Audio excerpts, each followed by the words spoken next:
महाराष्ट्रात चालू असतं. यावरती प्रतिबंध लावण्यासाठी आपण काही उपाययोजना करणार आहात का?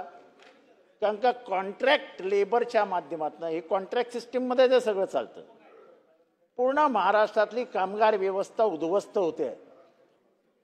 कॉन्ट्रॅक्ट लेबर स्वस्तात पडतं आणि त्याच्यामुळेच ना ह्या प्रथेला अधिकचा जोर मिळतोय. तो हे सगळं प्रकरण दिसायला सोपं आहे. सुरक्षा रक्षक म्हणजे आपल्या दृष्टीने क्षुल्लक बाब आहे. तो सर्वसामान्यांची गरज चालवण्यासाठी हा आता चांगला रोजगार आहे.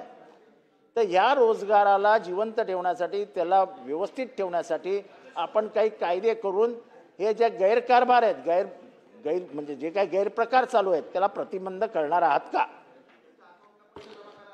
अध्यक्ष महोदय, सन्मान्य सदस्यांनी जो प्रश्न विचारलाय, या प्रश्नाच्या निमित्तानं खरोखर एक मोठा विषय आज सभागृहासमोर आलेला आहे. खरं तर ही जी काही तक्रार झाली होती ही संबंधित एका सुरक्षा रक्षकाबद्दल झाली होती. कल्याणचे जे डोंबिवलीचे जे पोलीस उपायुक्त आहे यांना जी तक्रार प्राप्त झाली त्यानंतर सर्व पोलीस ठाण्यांना त्यांनी आदेश दिले. आदेश दिल्यानंतर जे एक सुरक्षा रक्षक आहेत शंकर उत्तेकर, तर त्यांच्या जो पगार दिला गेला नव्हता तो आपण तात्काळ पगार द्यायला लावलेला आहे.